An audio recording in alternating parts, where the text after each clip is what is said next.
Hola de nuevo, aquí seguimos hablando de incendios y en este último vídeo de este pequeño documental vamos a abordar cuestiones importantísimas sobre fuego y vamos a profundizar mucho en la gestión forestal. Antes de nada, incendios. Según la RAE, un incendio es un fuego grande que destruye aquello que no debería quemarse. ¿Son naturales? ¿Evitables? Y la pregunta vital que se nos plantea, ¿por qué está habiendo tantos y qué podemos hacer? Bueno, lo primero que tenemos que hacer es ponernos un poquito en situación. Nosotros como seres humanos tenemos más o menos una esperanza de vida de unos 80 años, redondeando. ¿Qué es lo que sucede? Que si hablamos de un proceso natural y más en un bosque o en un ecosistema sin influencia humana, como pueden ser todos los bosques o prácticamente todos los que tenemos en España, que nos han talado, hablamos de una sucesión ecológica. Una sucesión ecológica son los distintos pasos de un ecosistema para llegar al bosque que conocemos actualmente. Se empieza sobre una roca que no hay nada y luego se van desarrollando pues, plantitas pequeñas, luego van creciendo más, llegan animales, colonizan y finalmente tenemos un bosque muy formado con árboles muy grandes y con continuidad vegetal. Si sufrimos un incendio en estos bosques, hablamos de una regresión ecológica. Una regresión es un proceso natural y puede ser un incendio que se ha producido naturalmente, como puede ser algo antrópico que ha producido el ser humano, como puede ser un corrimiento de tierra, una luz o cualquier otro fenómeno que haga retroceder en las etapas naturales de ese bosque o de ese ecosistema. ¿Qué es lo que ocurre? Que en los últimos años estos incendios, que no dejan de ser un proceso natural, han aumentado mucho su frecuencia y sus daños, principalmente por dos motivos. Lo primero, las olas de calor. Cada vez hace más calor en todo el mundo y esto es una realidad. Por lo tanto, el combustible se seca más y los incendios se propagan más libremente que como lo hacían antes. Y el segundo factor importante es el abandono rural. El abandono rural significa que sigue habiendo gente viviendo en los pueblos que están muy afectados por los incendios, pero ya no hay gente que trabaja en los pueblos. No se extrae madera, no se desbroza el monte, no hay ganado que quite el combustible de superficie y, por lo tanto, perdemos esas líneas de defensa o esa oportunidad para poder apagar un incendio. Y si además de las comunidades se recorta el presupuesto en bomberos para trabajar en invierno, que son los que establecen estas líneas de defensa para poder parar un gran incendio, pues tenemos todos los factores para que los incendios sean muy virulentos y muy peligrosos. Desde bomberos lo que consideramos fundamental es apagar los fuegos de verano en invierno. Si trabajamos en invierno y hacemos cortafuegos, tendremos una oportunidad porque estos incendios van a seguir ocurriendo. Son procesos naturales, como hemos dicho, pero se tiene que trabajar en invierno y es fundamental no recortar en este personal que se dedica, pues eso, a talar árboles y a hacer líneas de defensa para parar los incendios. Entonces, a ver, nos ha quedado claro que son naturales, pero si destruyen aquello que no debería quemarse, entonces son malos, ¿no? Los fuegos en el medio natural, los incendios forestales, no son buenos ni son malos. Es decir, esa visión quizá visto desde un punto de vista antrópico, pues el fuego es peligroso porque mata a las personas y destruye las posesiones de las personas. Es decir, desde un punto de vista antropocéntrico, el fuego es malo. Pero desde un punto de vista natural, el fuego es una parte del sistema, el fuego es necesario. En ese caso podríamos decir que el fuego es bueno. Ciertamente con una frecuencia determinada, cada sistema tiene su frecuencia de incendios a la que está adaptada, pero el fuego es una parte del sistema. La eliminación del fuego, aunque se hiciera con una visión conservacionista o proteccionista, sería una alteración aún mayor, es decir, podría en muchos sistemas, y ciertamente en muchos sistemas mediterráneos, podría producir una crisis de biodiversidad. En ese sentido diríamos que el fuego es bueno. Ahora tenemos clarísimo que hay zonas en las que no es que el fuego no sea malo, sino que es necesario. Ecosistemas que dependen del fuego para su correcto funcionamiento. ¿Qué es lo que pasa? Que cuando un ecosistema se modifica malamente, como hemos visto en el vídeo anterior, se crean unas condiciones anormales que hacen que cuando se produce un incendio sea un infierno en llamas. Y la solución a estos problemas es la gestión forestal. Entonces, para evitar o prevenir que sigan ocurriendo episodios así, ¿qué ámbitos son mejorables en la gestión forestal? Pues nada, Andrea, a tu pregunta de cómo debe de ser la gestión forestal o qué retos hace frente, primero es que debe de existir. Y bueno, me he parado aquí en el municipio de Villamalea, en el noreste de la provincia de Albacete, en el Valle del Cabriel, para que veas una de las circunstancias que está aconteciendo y es una realidad de la mayoría del territorio nacional, ¿no? Este abandono de cultivos agrícolas que tenemos en la actualidad, la vegetación forestal ocupa o vuelve al sitio que antaño le perteneció. ¿Esto qué genera? Pues genera que haya una mayor carga de combustible en nuestros montes. Esta carga de combustible, que es biomasa, pues está con estas olas de calor y con estas temperaturas que se están alcanzando en el verano disponible para arder. Porque tanto estas superficies que poco a poco se van recolonizando, lo que necesitan es gestión. Lo primero es que exista esta gestión, que se haga de una manera adecuada y en base a los criterios que dicta pues la ciencia forestal y en concreto pues la silvicultura. Necesitamos disminuir esta carga de combustible, necesitamos tener unos montes estables y que persistan en el futuro, y para eso nada mejor que la ciencia forestal, que tiene bien establecidos los parámetros y los modelos de gestión que se deben de aplicar. Se presenta un reto importante y un reto de magnitud superior, al que hay que hacer frente con políticas adecuadas y con un presupuesto destinado para ello. Y encantado de colaborar en el vídeo y en todo lo que sea posible para mejorar la transferencia y la difusión de la ciencia forestal a la sociedad, que falta nos hace.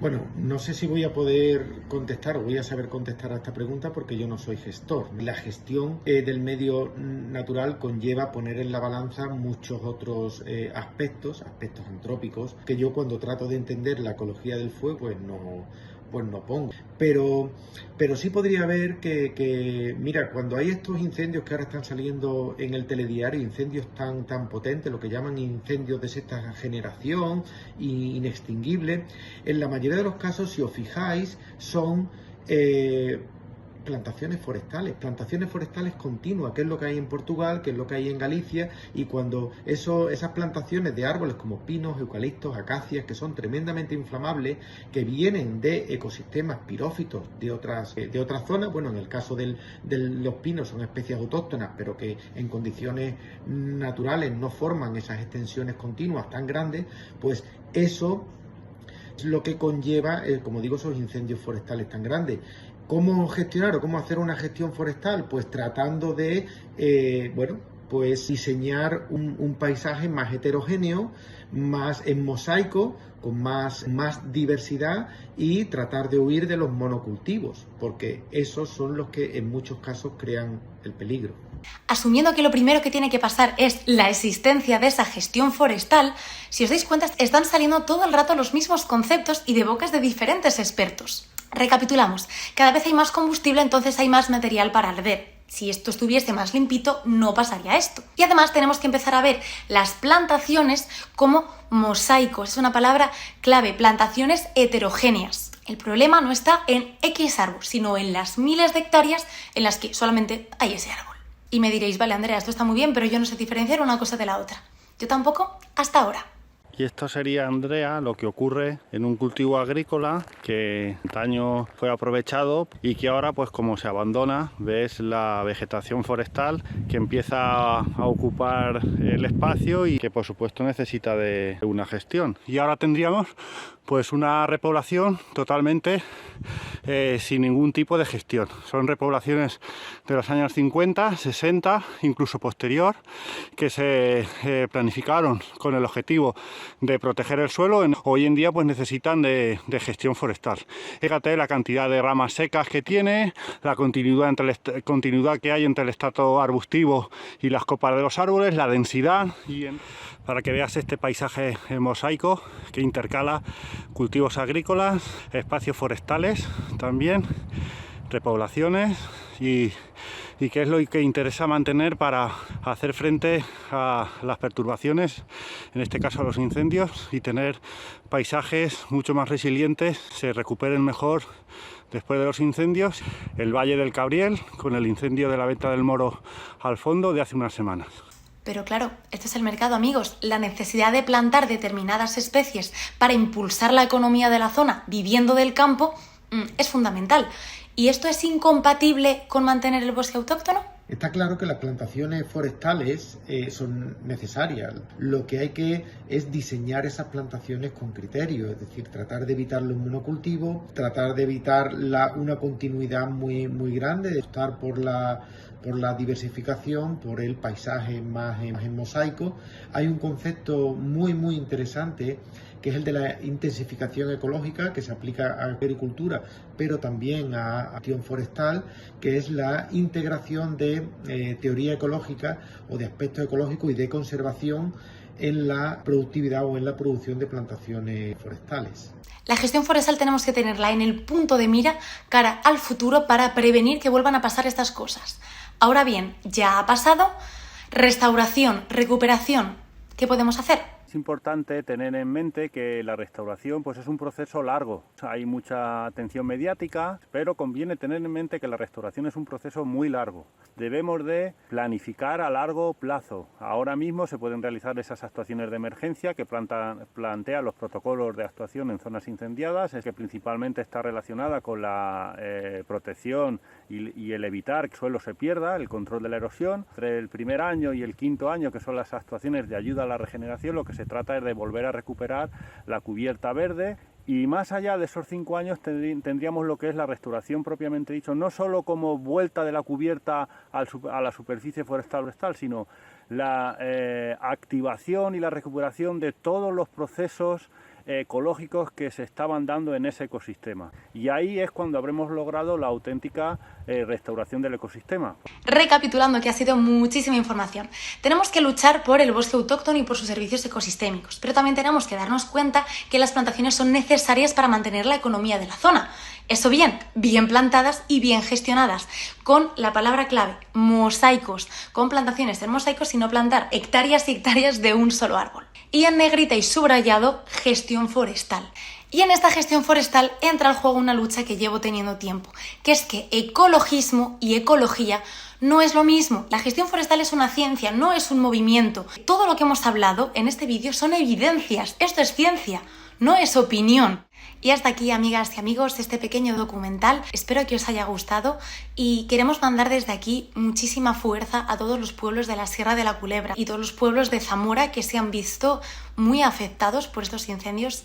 Tenéis una resiliencia increíble, una fortaleza, y sabed que no estáis solos. Una vez más, Zamora ha demostrado ser una provincia fuerte, luchadora y solidaria, y debemos estar muy orgullosos. Solo me queda decir que visitéis Zamora en cualquier época del año, que vayáis a los pueblos, que habléis con sus gentes, que visitéis las calles. Estoy segura que conoceréis un mundo fascinante que no merece ser abandonado, vaciado ni olvidado.